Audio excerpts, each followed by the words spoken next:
Welcome to Hong Kong! Philippine immigration yung e-travel, walang merch yata. Recommendations from other ad na siya ng 100 namin sa Klook way back. Can pay via credit card. Di ba may injury po kayo? Mahaba yung line guys doon. First hotel lang natin. I think ito lang yung downside talaga sa akin.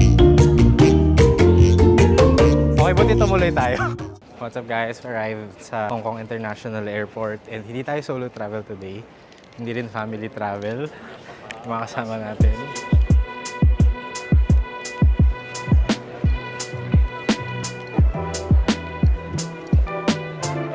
Welcome to Hong Kong!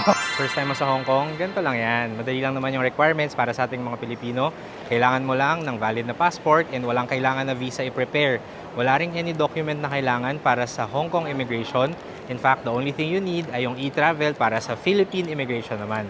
Pagdating nyo dito sa Hong Kong, lahat ng kailangan nyo nandito na sa arrivals hall and madali na rin sundan if you're going to the city kasi nandito na rin yung access to the Airport Express, pati yung papunta sa bus terminus, which is the cheapest way to go to the city. BC. Sa isang kasama natin, nawawala. Hello, kilala ko po kayo. Hello, kayo po si Kuya Myron. Guys, welcome to Hong Kong! So dahil wala tayo sa Taiwan ngayon, magki-quick walkthrough tayo ulit ng airport kasi yung last Hong Kong trip natin, medyo matagal na rin. I think 2024. Oo, 2024 na December pa. So, more than 1 year na din. So, ang maganda lang dito sa Hong Kong International Airport, guys, kasi medyo simple yung layout. So, it's easy to follow, easy to understand. Paglabas nyo ng arrivals hall, ito na agad yung makikita nyo. Yan. Literally on your left, dito yung mga claiming ng pocket wifi. Tapos, dito sa diretso, nandyan na yung airport station, Hong Kong Airport Express. And meron dito to the right, yung other side of the arrivals hall, pero dyan na rin papunta yung mga terminal ng buses, yung mga taxi. Madali lang siya. So dyan lang yun. Follow nyo na lang. In terms of travel requirements, guys, basic lang naman. You just need a valid passport. And sa Philippine immigration, yung e-travel, wala namang kailangan na document na i-fill out for Hong Kong immigration, as in passport lang, okay na. Sometimes they ask for yung hotel bookings nyo, so just be ready with those. Pero other than that, actually wala namang anything special na you have to prepare. Kaya medyo madali lang talaga pumunta ng Hong Kong. And yes, hindi naman kailangan ng visa going here. By the way, first time ko magta-travel with these two guys. So kasama natin si Myron. I'm sure kilala nyo siya for any Hong Kong content. And kasama din natin si Mark of Explorations. Hello! Hello mga ka-eats! Ito lang yan. Ayan, dyan sa may A16 na kiosk. Dito sa may Arrivals Hall A. Diyan pwede kunin yung mga pocket wifi rental. So, madali naman siya makita guys kasi from the arrivals hall, paglabas nyo, literally, nandyan na siya sa tapat. May parang McDonald's dun sa dulo. Merch yata to. Alam mo, mabibili na tayo aga-aga pa. Kakarating lang natin. Ganda. It's a fake McDo. Parang merong vintage McDonald's dito sa loob. Dito lang yan malapit sa exit, sa may arrivals hall A lang din. Huy, shucks, nakakagutom. Di pa kasi kami nagla-lunch. Sabi namin mag-shoot muna kami ng content kasi kaming tatlo medyo gusto namin gumawa ng mga Hong Kong guide. And I'm sure iba-iba naman din kami ng POV. So if you guys want, follow us na lang din. And by the way, if gusto nyo ng Hong Kong specific tips and yung mga recommendations from other travelers, you can also check yung ating FB group, Hong Kong DIY Travel for Pinoys. If member kayo ng Taiwan DIY Travel for Pinoys or Japan DIY Travel for Pinoys, then this is the group for you kapag Hong Kong naman ang hanap nyo.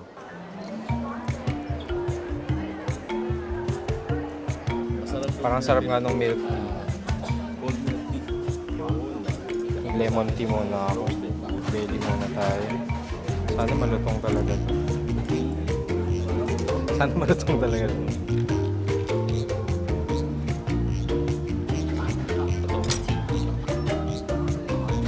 Tingnan natin kung masarap. Crispy naman. Sobrang gulong mo pa yung dyan sa I think may bibili ng camera this trip. So, add value machine, octopus card, madali lang naman yan. So, mali pa, di ba? Ito pala, nahilo. Yan, so ito yung machine. Mag-add value lang tayo. Pasok nyo lang yung octopus card. Tapos, maglagay na kayo ng meron ka ng balance na 104. Tada, ganun lang. Dahil lang siya. And dahil nag-reload na ako, dapat meron ng 104 dito. Yan. Kita nyo, nag-add na siya ng 100. So, 104.7 na siya. Let's go! So, from the arrivals hall, pwede ka nang mag-access dito sa airport station ng Airport Express. Pero kung hindi, doon ka sa pakanan kasi doon yung bus. Kung wala ka pang octopus card, madali naman din bumili. You can book via Klook or Agoda, but meron din namang octopus selling machine dito. Yan. So, you can pay via credit card, pwede naman. So, pwede ka nang bumili dito ng octopus card mo. Pero, bank cards are not accepted ngayon. So, pupunta ka rin sa customer service counter pala. General, lahat ng kailangan nyo naman going to the city, nandito na sa may arrivals hall. It's very easy kasi yung access to the train, yung access going to the bus terminus, nandito na rin naman. So, madali lang. Of course, there will always be an option na pwede naman kayo mag-Uber kung ayaw nyo talagang mag-commute. Pero, very convenient naman yung transportation. And the cheapest actually na way going to the city center pa din ay bus. So usually yung City Flyer na bus, which is the A21 bus, na usually dumadaan naman yan dun sa may Nathan Road, sa mga main areas kung saan mostly yung mga tourist hotel. Up to you, ang Hong Kong Airport Express, okay yan, mabilis. Kaso minsan marami kasing transfer.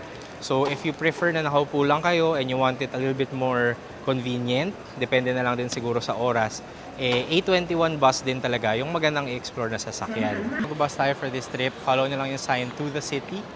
Yan, dali man siya makita. And mag-bus tayo. Yung diretso is Airport Express, but going to the right is yung bus terminus. Just in case sasakay kayo ng Airport Express, wala kayong dadaanan na gate, but make sure lang na may enough load yung octopus card nyo kasi you have to tap out pagbaba nyo na doon sa city center. So kung bababa kayo, for example, sa Hong Kong Station, magta-tap out kayo doon. I think the fare is 110 HKD. So make sure nag-reload na kayo before that. Nakalabas na tayo ng arrivals hall and ito yung papunta ng Airport Express kapag diniretso nyo yan. Kapag kumana naman kayo, yan na yung papunta doon sa bus terminus. But it's technically, bus pa rin kasi yung cheapest way to go to city center coming from the airport.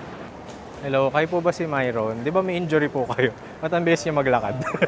Basta pag Hong Kong yata gumagaling yung Gumagaling siya, oh, guys. Oh, galing, oh.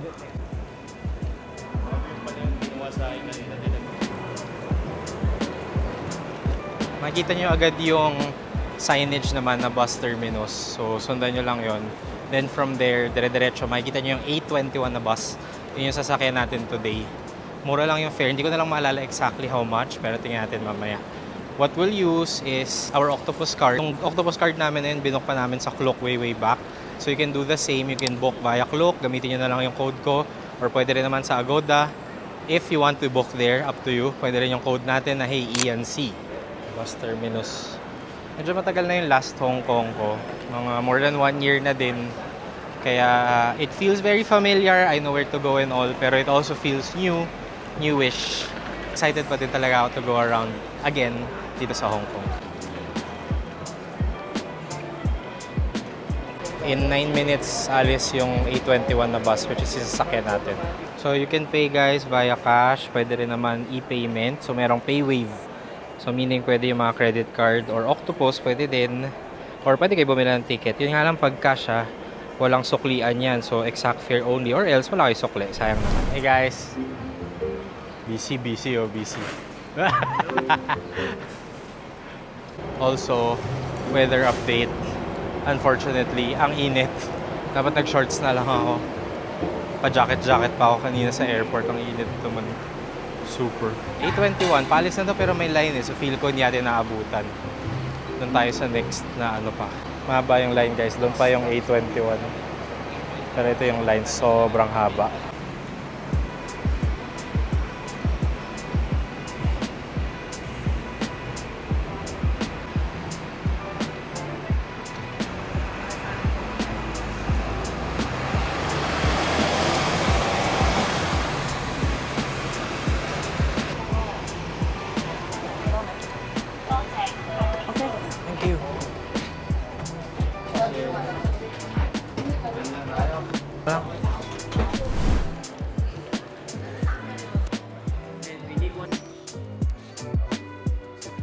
nandito na tayo sa hotel natin sa Hong Kong. First hotel lang natin to.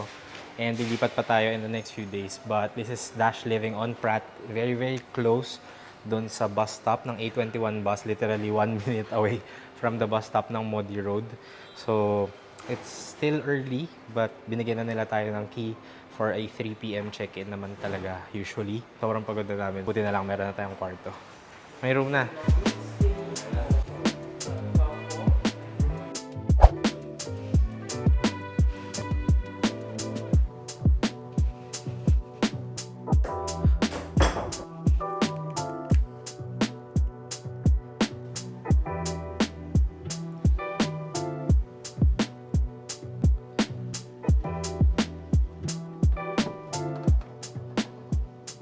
Hello guys, nandito tayo sa first hotel natin dito sa Hong Kong. And maganda yung location nito kasi nandito tayo sa TST. And 1 minute away lang siya guys from the A21 bus stop. Kaya sobrang daling puntahan coming from the airport. Yung room natin, medyo spacious siya for Hong Kong standards honestly for this price point. Kasi nasa 20 square meters din siya. And since roommate kami ni Mark dito, naka 2 single beds kami na ganyan. And pwede naman, mukhang spacious naman, pwede maglatag ng maleta dito sa mismong kwarto. Pagdating naman dito sa CR, I think ito lang yung downside talaga sa akin usually kapag mga hotels in Hong Kong, majority, hindi lahat, medyo mahirap ata maghanap ng bidet. So, meron naman tayong baon na portable bidet. Medyo spacious din naman yung CR niya and merong separate closet for shower. So, mas madaling may maintain na malinis yung kwarto natin the whole stay natin dito. Generally, maluwag yung kwarto natin. So, I feel like comfy naman yung magiging stay natin. And by the way, if bibisita kayo sa mga free tourist attractions around the area, very accessible din to kasi nga malapit sa bus stop. And alam nyo ba, isang tawid lang, nandun na kayo sa may Avenue of Stars. So, kung gusto nyo yung mga free attractions dito sa Hong Kong, check nyo rin tong hotel na to. Mga 6,000 pesos a night lang, which is okay for this season. Honestly, meron lang additional na 3% na tax, which is I think para sa city tax yata nila, 3% din yon. So we had to pay for it via credit card pagdating na namin dito sa hotel nung nag-check-in. Ang maganda lang, wala namang additional na deposit na kailangan bayaran or kailangan i-cash out para dun sa pagkuha ng room. So naglalakad tayo, going tayo sa may K11 Musea at sa may Avenue of Stars kasi yung hotel na na-book natin, sobrang lapit lang, as in walking distance. And relatively okay naman yung weather today. It's not very cold, pero it's not very hot, so pwedeng lakarin. Basta wag lang talaga uulan. Patuloy ka pumunta ng mga tao doon. Very artsy very artsy. Actually maganda yung mismong mall. Kapag on days na mainit or umuulan, actually maganda siyang backup plan. Especially yung hotels, usually nasa TST area naman, di ba? So usually parang yan yung backup namin. On a day na hindi maganda yung weather, dito kami. Kasi marami rin kainan dyan. Kaya sobrang init Oo, hirap I think yun ay maganda din sa Hong Kong. Yung lalakad-lakad ka lang, dahil mo nang makikitang mga kainan, mga mabibilan ng pasalubong, tsaka anik-anik. So mag-ikot pa tayo today. And mamaya kasi meron tayong activity, may water taxi tayo na sasakyan. Para siyang cruise in a way. Tingnan natin kung worth it ba talaga i-book. Tabi kayo, dadaan si Myron. From the hotel natin, konting lakad lang. Dire-diretso lang. Dito ka na sa may K11 Musea. Para siyang mall na artsy. Medyo may mga branded stuff din. So if may kayo sa mga designer goods, marami dyan. And maraming cafes na pwede tambayan. May design museum. Tama ba? May MoMA yata dito, hindi ko malala. Pero yon. Punta tayo, silipin natin ano meron. Wow, dito tayo sa may view ng K11 Musea dun sa taas.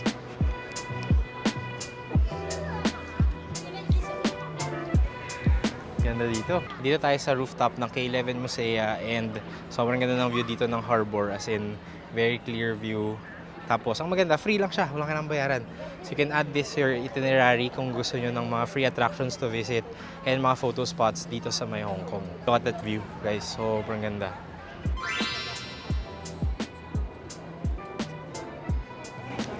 Lumabas tayo dito sa may K11 Musea. Malakad tayo sa may Avenue of Stars. Very chill lang today kasi it's not very cold, pero hindi na rin mainit. So, ang ganda talaga. Pa-sunset na. Naglalakad tayo papunta dun sa water taxi kasi mamaya ikot tayo dito sa harbor. Bookable yan via clock, so ililink ko na lang din sa inyo kung paano siya mabook. And tingnan natin later kung okay yung experience, kung sulit niya. Sobrang natatorn ako, hindi ko alam kung magpipicture ako o magbi-video kasi hirap gumawa ng content.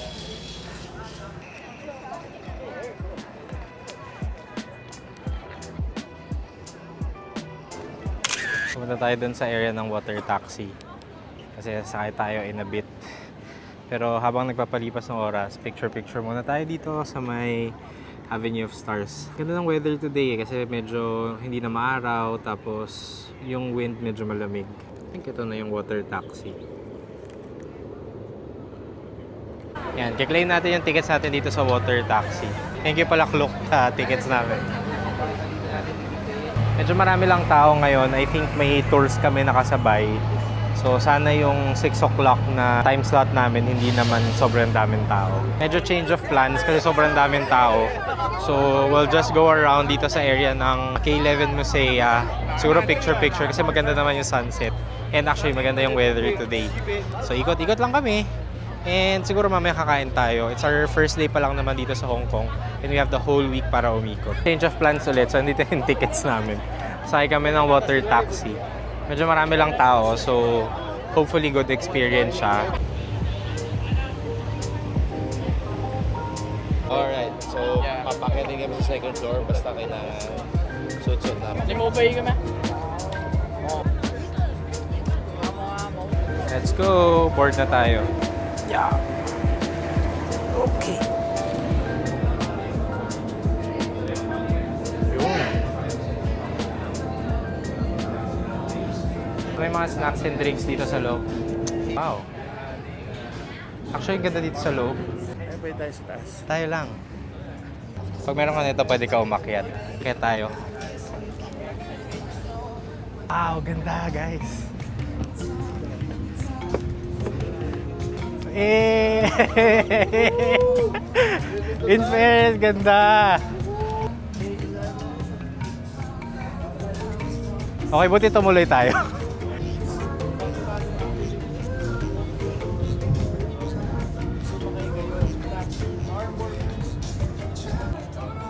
Wow, so nice.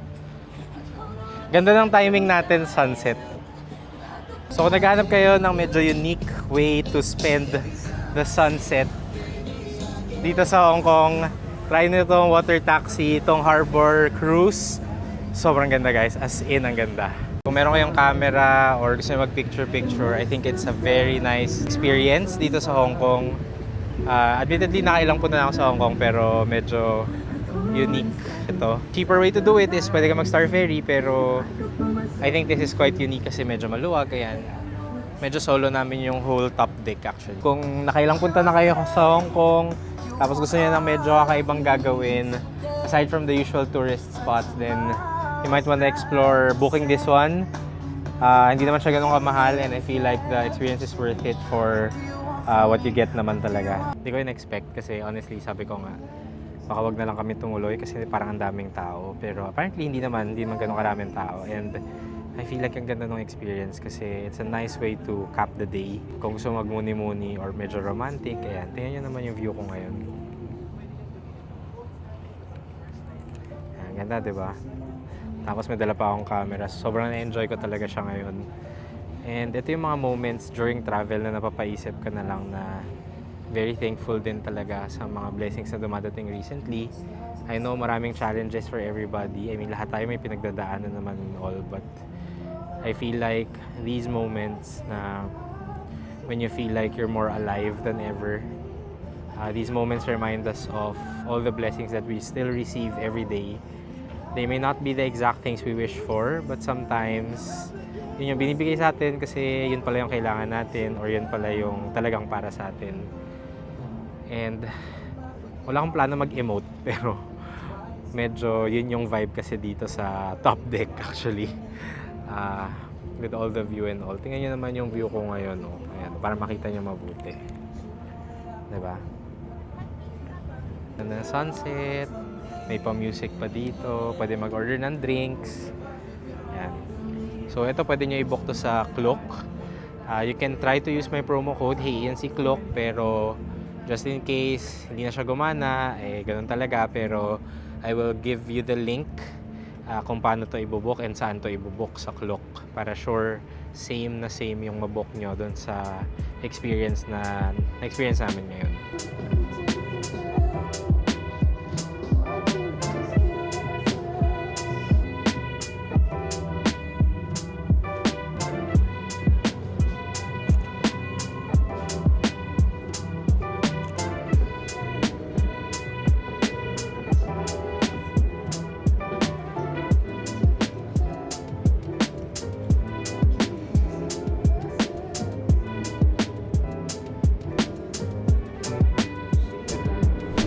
Nabalik na tayo dito sa may tapat ng K11 Musea and I think that's it for today. Mag-ikot na lang kami dito sa area and abangan nyo kasi marami pa tayong gagawin for one whole week dito sa Hong Kong. Kasama pa rin sila Mark and Myron. See you guys around and more chalo soon!